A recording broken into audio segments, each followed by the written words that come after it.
성경에서 고린도전서 7장만큼 결혼에 대해서 한 장을 할애한 것은 그렇게 많지 않습니다.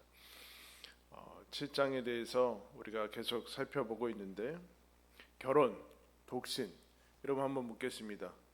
결혼하는 것이 행복한 겁니까? 혼자 사는 것이 행복합니까? 우리는 두 개의 인생을 동시에 살아볼 수는 없기 때문에 어느 것이 더 행복한지 모르죠. 어떤 사람은 결혼해서 더 행복하다는 사람이 있고, 혼자 사는 게 훨씬 편하고 행복하다고 하는 사람도 있습니다. 그러나 오늘 우리가 읽은 말씀에는 독신이건 아니면 결혼 생활이건 간에 그것은 행복과 불행의 문제는 아니다. 하나님의 부르심의 문제지. 그래서 우리가 이미 살펴봤듯이 그것은 하나님의 부르심에 속한 영역이고 또 은사와 선물에 관한 것이다. 독신도 하나님이 주신 은사와 선물이 있어야 되는 것이고, 결혼 역시도 하나님이 부르시고 선물을 주셔야지만 결혼 생활을 할 수 있다라고 말씀하고 있습니다. 그러면서 7절에 이렇게 얘기하죠. 사도 바울은 독신의 은사를 받은 사람이니까 나와 같기를 원하지만 그러나 그것은 하나님의 은사가 있어야 된다. 이 사람은 저렇고 저 사람은 저렇다. 그러면서 독신인 사람, 아직 미혼인 사람에 대해서 이렇게 얘기합니다. 8절에 내가 결혼하지 아니한 자들과 과부들에게 이르노니 나와 같이 그냥 지내는 것이 좋으니라. 만일 절제할 수 없거든 결혼하라. 정욕이 불같이 타는 것보다 결혼하는 것이 나으니라. 미혼인 사람과 사별로 인해서 이제 홀로 된 사람을 얘기합니다. 오늘날로 얘기하는 무슨 돌싱은 여러분 성경에서 언급하고 있지 않습니다. 왜냐하면 다른 것으로 인해서 결혼해서 또다시 재혼을 앞두고 있는 그것은 원칙적으로 하나님께서 원하시는 그 방식에서 벗어나 있기 때문에 그렇습니다. 사별로 인한 재혼은 허락하지 않고 있지만, 그러나 우리가 알다시피 계속해서 이루어지고 있는 것은 사실입니다. 여기에서는 혼자 있을 수 있고 또 독신의 은사를 받은 사람, 그리고 사별로 인해서 혼자 있는 사람은 그냥 지내도 좋다. 바울은 임박한 종말론에 대한 그런, 예수님이 곧 재림하시고 이 땅이 그렇게 오래 지나지 않아서 없어질 수도 있는 그런 상황에 대해서 늘 염두를 해두고 있었습니다. 그것을 넘어서서 이것은 가장 함께 하나님을 섬길 수 있는 단순한 심플한 방식이기 때문에 권하고 있는 것을 봅니다. 여러분, 이 당시만 해도 유대교를 비롯한 모든 주변의 부분은 독신이라는 것을 권장하지 않았어요. 그런데 이게 초대교회 이후에 교회가 조직화되고 또 하면서 바울과 또 예수님이 결혼하지 않았기 때문에 그 전통에 따라서 독신이 갑자기 경건과 거룩에 대한 것으로 부각이 됐는데, 이 당시에는 그렇지 않았습니다. 예수님이 살았던 당시도 독신은 랍비에게 있어서는 독신은 권장되지 않았고, 오히려 랍비인 예수님이 결혼을 하지 않은 것이 이상하게 여길 정도로 그렇게 독신은 이렇게 각광받는 그런 생활은 아니었습니다. 그러나 예수님이 둘 다 교정을 하시죠. 결혼하지 않는 것이 좋다. 그러나 그럴 수 없으면 우리가 1절에서 5절 지난 시간에 살펴봤듯이 결혼해라. 그럼 결혼을 하든지 결혼을 안 하든지 별로 상관이 없다라는 거예요. 이 이야기는 오늘날 그 몇천 년 동안 계속 인류가 지속돼요. 결혼한 상태가 아닌 상태에서 마음껏 성적인 그 음행을 자유롭게 지내는 형태를 포함시키지는 않습니다. 그것은 제외, 그거는 아예 언급조차 하지 않고 있고, 그렇지 않으면, 그럴 수 없으면 결혼해라는데 그것도 아니로 나는 혼자 살면서 모든 것을 자유롭게 하겠다, 그는 이미 여기에 아예 껴놓고 있지도 않는 것을 봐요. 그럼 무슨 뜻입니까? 결혼과 독신은 신앙의 믿음의 우월함이 그 자체에 있지 않다라는 거예요. 결혼해야 신앙이 좋다든가 아니면 독신의 은사를 받아서 독신으로 살아가는 것은 신앙의 우월성이나 아니면 삶에 있어서 우월성을 그 자체로 보증해 주는 것이 아니다. 각각의 부르심일 뿐이다. 그렇게. 그러면서 여러분 어느 것도 우상화하는 것을 금지하는 것이지요. 여러분 결혼하면 행복하겠습니까? 착각이죠. 결혼해서 저 배우자가 남편이건 아내건 나를 모든 기쁨, 모든 어려움에서 건져주고 이제 나는 그동안 혼자 살다가 불행했는데 결혼해서 행복하겠다? 결혼을 우상시하고 있고 상대방은 구원자로 여기고 있는데 그런 것은 없습니다. 그러면 혼자 살면 좋겠네? 그런 것도 없습니다, 여러분. 여기에 초점이 있지 않다라는. 마치 혼자 살면 무제한의 기쁨이 주어지는 것처럼. 여러분 그런데 생각해 보세요. 사람이 결혼을 안 할 수 있지만 혼자 살 수 있어요? 아니잖아요. 누군가의 계속적인 도움을 받으면서 서로 살아가는 거 아니에요.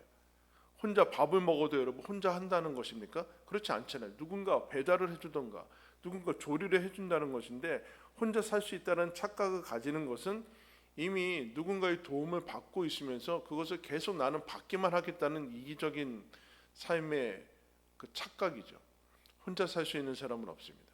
근데 혼자 사는 게 너무 편하다라는 것은 그 얘기는 이런 편안함의 목적이 있는지는 모르지만 이 모든 것 혼자 살건 아니면 결혼 생활을 하건 간에 이것은 모두 다 하나님 인간을 넘어서는 영역에 있고 인간의 삶과는 동떨어진 영역은 아니다라는 거야. 그 다음에 그러면 어떻게 해야 되는가? 이미 이 10절에 결혼한 사람들한테 이렇게 얘기합니다. 10절 결혼한 자들에게 내가 명하노니 명하는 자는 내가 아니요 주시라. 여자는 남편에게서 갈라서지 말고 만에 갈라섰으면 그대로 지내든지 다시 그 남편과 화합하든지 하라. 남편도 아내를 버리지 말라. 그러면 이미 결혼한 사람들한테 명령하는 거죠. 뭐라고 합니까? 이혼하지 말아라. 이게 가장 명확한 하나님의 명령입니다. 어떤 명령이요? 하나님께서 명령하셨다. 여러분 결혼은 세속적인 것이라든가 아니면 하나님과 믿음과 관계가 없는 영역에 있는 것이 아니라 하나님의 영역 안에 있는 것을 처음부터 선포하고 있습니다. 하나님 통치의 영역이다. 그러면서 오늘 얘기하듯이 남편도 아내를 버리지 말고 그 다음에 중요한 부분이 나오고 있죠. 뭐라고 그래? 아내도 남편을 버리지 말라. 여러분 지난 시간에 설명했죠. 이 당시에 이런 것은 불가능합니다. 여러분 남편에게 모든 권리가 치중되어 있었어요. 얼마든지 버릴 수 있었어요. 남편은 아내를. 그런데 남편도 아내도 버리지 말아라 라고 얘기를 해주겠습니다. 아까 독신이나 결혼의 그 자체의 우월성을 여러분 성경은 지지하지 않듯이 마찬가지로 남성과 여성 어느 한쪽도 우월함을 지지하지 않습니다. 여기가 출발입니다. 여러분 사랑은 동등해야 할 수 있는 것입니다. 어느 한쪽이 우월하고 어느 한쪽은 비굴한 것은 사랑이라고 할 수는 없죠. 거기서 사랑은 일어날 수 없습니다. 그런데 주님께서 여자는 남편에게서 갈라서지 말고 남편도 아내를 버리지 말라라고 얘기합니다. G.K. 체스터턴이라는 영국의 유명한 작가가 이런 얘기를 했어요. 자기가 행복한 부부를 많이 만났는데 성격이 맞는 부부는 하나도 없었다. 결혼의 목표 자체가 불가피한 성격의 차이를 순간을 이겨내는 것에 있다. 남자와 여자는 본래 성격이 다르다. 성격 차로 이혼해야 된다면 다 이혼해야 된다는 뜻이에요. 여기 복잡한 것들이 섞여 있지만 어쨌든 원칙은 이렇습니다. 그러면 결혼을 제대로 이해하기 위해서는 이 둘만의 것으로는 안 된다. 남편과 아내의 이 관계만 봐서는 결혼이라는 것을 제대로 이해할 수 없다. 이해할 수 없고 어떤 것이 필요한가? 주님의 명령이라고 그래요. 즉 사람을 만들고 우리를 만나게 해주신 주님이 필요하다는 거예요. 주님이 없으면 즉 남편과 아내 가정을 보다 더 큰 틀과 공동체와 그 주님이 없으면 결혼은 대단히 어렵고 그 자체가 불가능한 그 영역 안에 있다라고 얘기를 합니다. 결혼이란 남편과 아내가 만나서 이제 행복하겠지라는 행복을 추구하는 것이 아니라 더 큰 목적을 위해서 하나님이 만드신 하나님 하나님께서 허락하신 공동체요 언약의 통로다라고 얘기하고 있어요.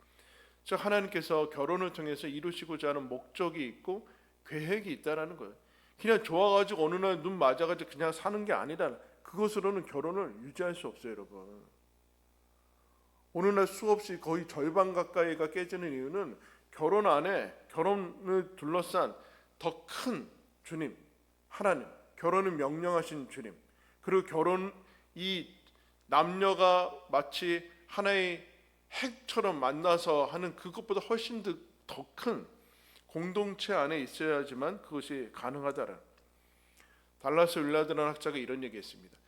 하나님께서 우리에게 계명을 주셨는데 마음을 다하여 뜻을 다하고 목숨을 다하여 힘을 다하여 주 하나님을 사랑하라. 이것이 첫 번째 계명이고 둘째도 그와 같으니 내 이웃을 내 몸과 같이 사랑하라. 이것이 온 율법의 강령이요 선지자의 그 합이다. 그런데 둘째 계명이 가능하기 위해서는 여러분 첫째 계명이 있어야 됩니다. 하나님을 사랑하는 것이 점점 커지지 않으면 둘째 계명, 사람을 사랑하는 것은 그렇게 커질 수 없습니다. 그러니까 하나님을 알지 않고서는 두 번째 계명으로는 저절로 연결이 되지 않는다. 즉 둘의 사랑으로는 결혼은 이어질 수 없다라는. 결혼이 이어질 수 없다. 그 사랑은 식거든요. 그 사랑은 작아요. 그 사랑은 감정과 호르몬의 분비로 인해서 폭발할지 모르지만 얼마 가지 않아요. 그렇기 때문에 하나님께서는 더 큰 존재 안으로 들어와야 된다라고 말씀합니다. 그래서 결혼의 목적과 결혼 안에 가정 안에 있어야 되는 것이 무엇인가 오늘 말씀을 통해서 여러분 기억하시기 바랍니다. 한번 따라하십니다. 거룩. 12절에 그 나머지 사람들에게 내가 말하노니 이는 주의 명령이 아니라 만일 어떤 형제에게 믿지 아니하는 아내가 있어 남편과 함께 사이기를 좋아하거든 그를 버리지 말며 어떤 여자에게 믿지 아니하는 남편이 있어 아내와 함께 사이기를 좋아하거든 곧 그 남편을 버리지 말라. 여러분 당시에 모태신앙은 이 당시에 고린도전서가 전해질 때 모태신앙은 없죠. 왜냐하면 지금 바울이 처음으로 가서 성인이 된 사람들, 아이들 이미 태어나 있는 사람들한테 복음을 전해서 어떤 사람은 먼저 믿고 그 가정에서 누군가는 먼저 믿게 되고 하는 일들이 지금 일어났습니다. 그런데 이 음행의 연고 아닌 다른 이유로 믿는 사람들과 믿지 않는 사람은 그 가족 안에서 여러 가지 어려움들이 있죠. 여러분 이 당시에 유대교, 여기는 유대인이 아니니까 유대교에서는 예수를 믿는다는 것은 곧 무슨 의미였습니까? 출교당하는 사회적인 추방, 직업을 잃고 가족, 우리는 지금 가족과 앞에 누가 사는지도 모르는 그런 시대를 살고 있지만 그 당시에는 그냥 거의 종족, 부족, 마을 중심이었기 때문에 거기서 추방을 당한다? 그러면 여러분 삶의 모든 것이 없어지는 겁니다. 단순히 직업을 잃는 것뿐만 아니라 사회적인 고립, 매장당하는 것인데 그것을 감수해야 되고 더 나아가서는 죽음을 감수해야 되죠. 순교를 감수해야만 됐습니다. 근데 이 당시 여기 이방인은 그 정도는 아니지만 어쨌든 간에 이제 막 시작된 천하를 어지럽게 하는 것이다 라고 명명된 이 기독교를 따르는 그리스도인을 따르는 것은 대단히 낯설고 위험한 것에 속한 것이죠. 사회적인 풍습을 어지럽히고 이 전통에 어긋나는 모든 사람들이 다 대부분 어떻게 살아가고 있는데 거기에서 역류하는 그런 모습들을 나오는데 그때 믿지 아니하는 남편이 있을 때 어느 날 아내가 믿고 남편이 믿게 됐을 때 그래도 그 믿음이라는 것을 보고서도 같이 살기를 원한다라고 하면은 살으라라는 얘기를 하고 있습니다. 그리스도인이 되면서 확인하게 되는 것은 무엇인가? 내가 하나님 아버지가 계시는구나. 그리고 그리스도인이라는 새로운 가족이 존재하죠. 여러분 예수님이 누가 나의 형제고 나의 가족이냐라고 했을 때 혈연을 얘기하지 않았어요. 마리아가 내 어머니고 내 형제들이 어머니라고 얘기하지 않았습니다. 뭐라고 얘기했습니까? 하나님의 뜻대로 살아가는 사람들이 내 형제요 가족이다. 이것을 눈뜨지 않으면 교회는 아무리 많이 모여도 소용없어요. 하나님의 아버지로 섬기고 내가 우리 모두가 자녀라는 그 눈이 떠지지 않고 내 가족, 내 육신의 가족과 자녀들과 부모만 챙긴다. 교회는 될 수 없어요. 교회란 그 모든 것에서 벗어나서 하나님이 우리를 새로운 가족으로 부르셨구나. 그 안에 한 남자와 여자가 만나서 가정을 이루는 거예요.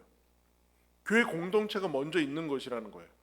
가정이 있는 것이 아니라 교회 공동체 안에서 부르심을 받은 사람들이 공동체에서 검증을 받은 한 남자와 여자가 만나서 결혼을 이루는 것이 그게 여러분 가정입니다. 근데 오늘날은 뭐 아무것도 없죠. 아무것도 없어요.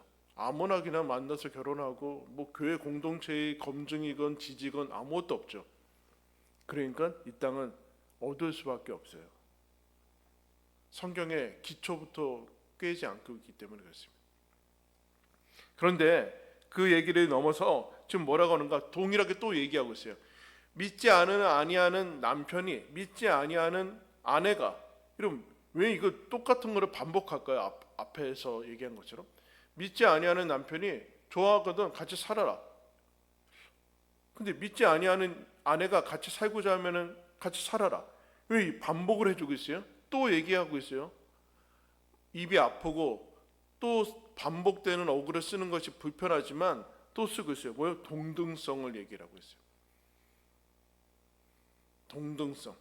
사랑의 시작이고. 그런데 여러분 동등성만으로는 사랑이 유지되지 않아요. 너랑 나는 똑같이 뭐 너나 남녀 평등 시대다. 너나 나도 너도 그동안 나쁜 게 있으니까 나도 나쁜 게 한다. 이게 세상이거든요. 이게 남녀 평등으로 가는데 그것으로 사랑은 시작되지만 동등함에서 사랑이 시작되지만 예수님이 어떻게 합니까? 자기를 낮춰 하나님과 동등됨을 취하지 않고 자기를 낮춰서 상대방을 섬기기 시작하는 게 사랑의 완성이에요. 동등함만 너나 나는 똑같으니까 너도 뭐 그렇고 나도 이제 돈 번다. 너나 나나 뭐 그것으로는 사랑은 아무것도 열매 맺을 수 없어요. 자기를 낮춰서 상대를 섬기는 것이 사랑의 완성. 즉 무슨 얘기입니까? 살기 원하면 살아줘라. 너 얼마든지 거기에 거리낄 것이 없다. 그런데 살기를 원하지 않는다. 이 믿음 때문에 살기를 원하지 않는다. 너와 그러면은 보내줘라. 무슨 뜻일까요? 야 너무 차가운 거 아닌가? 살기 원하면 살아주고 뭐 살기 원하지 않으면 구애받지 않고 그냥 뭐 보내줘라. 그 얘기는 차갑고 뭐 이렇게 해주지 그런 게 아니라 내가 원하는 대로가 아니라 상대방이 원하는 거 해줘라. 그 얘기 아니에요? 여러분 상대방이 원하는 거 해주는 게 뭐예요? 사랑 아니에요. 자기의 유익을 구치 않고 남의 유익을 구하는 거. 상대방이 원하는 대로 여러분 하고 있어요? 어이 남편들 아내가 원하는 대로 하고 있어요? 아내는 뭐에서 여러분 부딪힘이 납니까? 다 자기 원하는 대로 자기 주장만 하니까 그 내 주장이 안 받아들여지면은 뭐 거기서 이제 근데 그럼 불신자 배우자와 왜 살라라고 얘기를 하는가? 이건 아주 근본적인 문제예요. 뭐 결혼하고 이혼하는 그러면 사회자가 어느 한쪽이 믿게 됐을 때 얘기예요. 그럼 뭐라고 얘기합니까? 14절에 우리 다 같이 한번 읽겠습니다. 시작. 믿지 아니하는 남편이 아내로 말미암아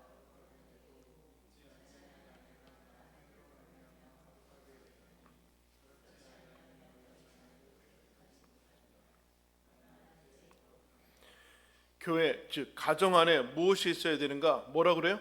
거룩함이 있어야 된대요. 여러분 행복하기 원해요? 가정에 부부가 행복하기 원합니까? 거룩함이 있어야 행복합니다.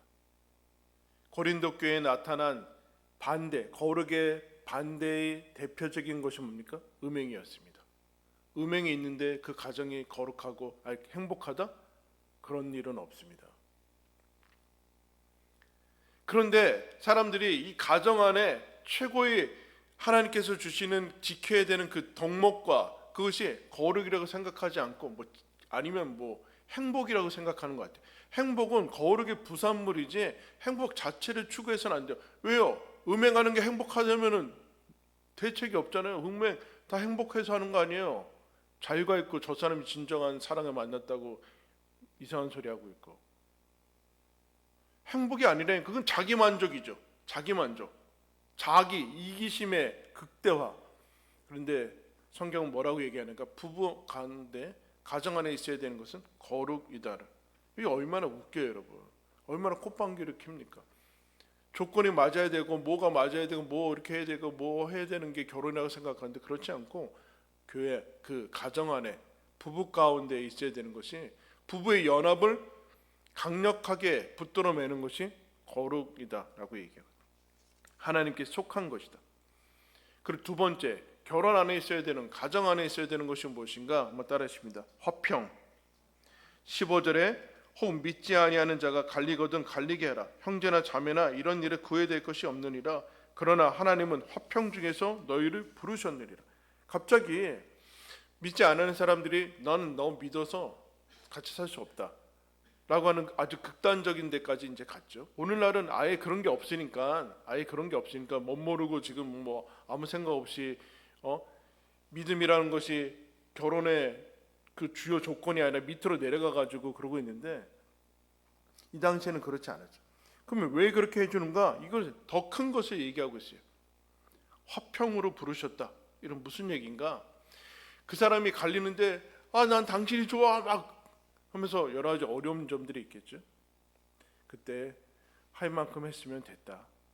하나님께서 너희 마음을 아니까 평안한 대로 가라. 예수님이 이런 얘기를 했습니다. 창조 마태복음 19장에 예수님이 사람을 지으신 이가 본래 그들을 남자와 여자로 지으시고 말씀하시기를 그러므로 사람이 그 부모를 떠나서 아내와 합하여 그 둘이 한 몸이 될지니라 하신 것을 읽지 못하였느냐. 창세기 얘기하면서 그런즉 이제 둘이 아니요 한 몸이니 그러므로 하나님이 짝지어 주신 것을 사람이 나누지 못하였지니라. 창세기를 얘기하면서 예수님이 이것을 가져와서 뭐라고 얘기하는가? 사람이 짝지어 주신 것을 사람이 나누지 못할 것이다 라고 얘기하고 있습니다.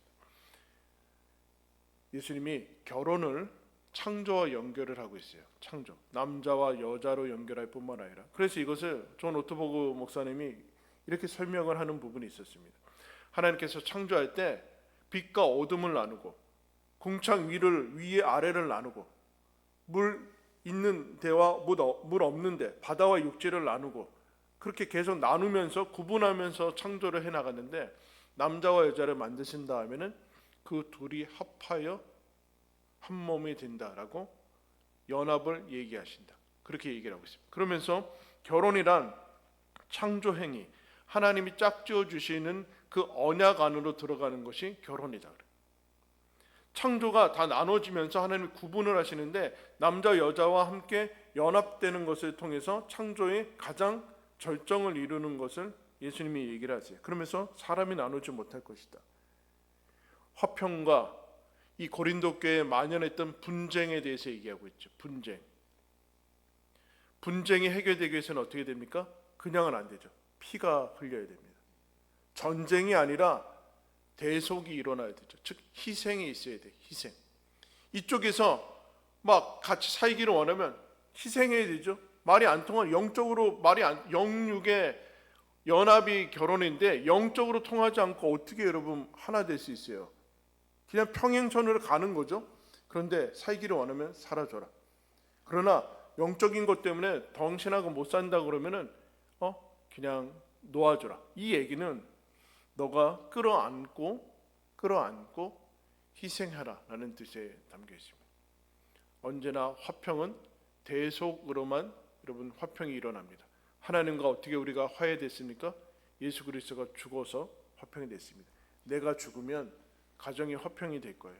남편이 죽으면 여러분 남편이 자아가 십자가에 못 박고 정과 욕심을 못 박으면 가정이 평화로울 거예요. 아내가 십자가에서 그 정과 욕심을 못 박으면 가정은 화평하게 될 거예요. 그 화평 속에서 자녀들이 거룩하게 되는 거예요. 자녀들이 그 사이에서 나오는 거룩과 화평 속에서 자라는 것이지 돈만 줘봤자간 여러분 나중에 여러분 다 죽이고 돈만 가져가요. 자녀들이. 왜요? 어차피 필요한 건 조건이거든요. 돈하고. 부모가 아니거든. 왜 이렇게 심각해지는 거예요? 이러면 안 돼. 가정에 있어야 되는 것이 결혼에 있어서 제일 중요한 게 뭐라고 했어요? 거룩이고 그 다음에 화평이에요. 세 번째 따라하겠습니다. 구원. 왜 그러면 예수님이 이 얘기하는가? 16절에 아내된 자여 내가 남편을 구원할는지 어찌 알 수 있으며 남편된 자여 내가 내 아내를 구원할는지 어찌 알 수 있으리요. 여러분, 예수님 믿어야 구원받습니다. 아멘. 그러면 부부관계는 이 땅에서 영원한 하나님 나라에도 부부예요? 그렇지 않죠. 이 땅에서 하나님이 주신 한시적인 관계고 한시적인 선물이에요, 여러분. 그런데 하나님이 어떤 때에는 어떤 사람이 먼저 믿게 되고 어떤 때는 어떤 사람이 먼저 믿게 되는 일을 하셔서 뭘 하시는가? 사람을 구원하는 일을 하세요. 그러니까 구원 받은 사람이 구원받지 않은 사람을 향해서 안타까운 마음을 가지겠죠. 이 사람 구원을 못 받았다. 그러니까 기도하겠죠. 이 사람을 끌어안고 여러분 기도하겠죠. 그럼에도 영원하지 않은 이 땅의 한시적인 관계 속에서 이런 부부가 뭐 오래 살면 얼마 정도 삽니까? 같이? 한 50년 정도 사는 거 아니에요? 50년 살면 금혼식이라며요. 금혼식. 50년 정도밖에는 살지 않아요. 근데 그 관계 속에서 하나님이 묶어주신 그 관계 속에서 가장 받을 수 있는 가장 큰 복은 구원이다. 근데 한쪽이 받았네요? 그럼 한쪽은 어떻게 할게요? 내가 너 지옥 가든 말든 뭔 상관이냐. 이 왼수야. 평생 원수야. 그럴까요? 그럴 수 없다네. 묶였어요. 묶여서 이 사람을 품고 하나님 저 같은 사람도 구원해 주셨으니 이 사람도 구원해 주십시오. 그래서 여러분 우리가 알다시피 남편 때문에 구원받은 사람이 얼마나 많습니까? 아내 만나서 예수님 믿은 사람이 얼마나 많습니까? 여러분 부모님 때문에 예수 믿은 사람이 얼마나 많아요? 근데 자식들은 모르죠. 그게 어떤 것인지. 불신자 가정에서 태어나서 정신 못 차리고 한번 살아봐야 되는데 부모님 그 믿는 가정에서 태어나서 어릴 적부터 교회 다니는 게 어떤 것인지 모르는 또 자녀 때문에 부모님 믿는 경우도 있죠. 우리는 다 그렇게 하나님이 섭리 가운데 가는 것을 보게 됩니다. 결혼해서 반드시 확보되어야 되는 것은 영원한 생명이고 구원이다라고 얘기하고 있습니다. 결혼은 제자도의 영역 안에 있다. 그렇게 얘기합니다. 결혼은 제자도 안에 있는 것이다. 가장 오래된 혼인 서양의 공동기도세에 가장 오래된 혼인 서양문이 기도세에 있어요, 여러분. 사회에서 출발하지 않았다는 얘기. 영적인 연합이 있다. 근데 그 중에 이게 있습니다. 우리는 여기 하나님 앞에 모여 이 남자와 이 여자를 거룩한 혼인으로 연합시키려 합니다. 결혼은 하나님이 낙원에서 제정하신 고결한 상태입니다. 이 자리에 두 사람은 이제 연합하여 그 거룩한 상태에 들어가려 합니다. 여러분 남편과 아내가 무엇으로 연합할 수 있습니까? 그 견고한 연합을 지탱시키는 것이 무엇입니까? 하나님밖에 없습니다. 하나님 안으로 들어가서 하나님이 주시는 거룩, 화평, 구원을 통해서만이 진정한 행복과 이 땅에서 하나님이 임하시는 천국의 터전을 맛볼 수 있다라고 우리를 초대하고 있습니다. 여러분 굳건히 지키고 하나님 안에서 이 가정과 부부 가운데 주신 복을 누리시기를 예수님의 이름으로 축원합니다. 기도하겠습니다.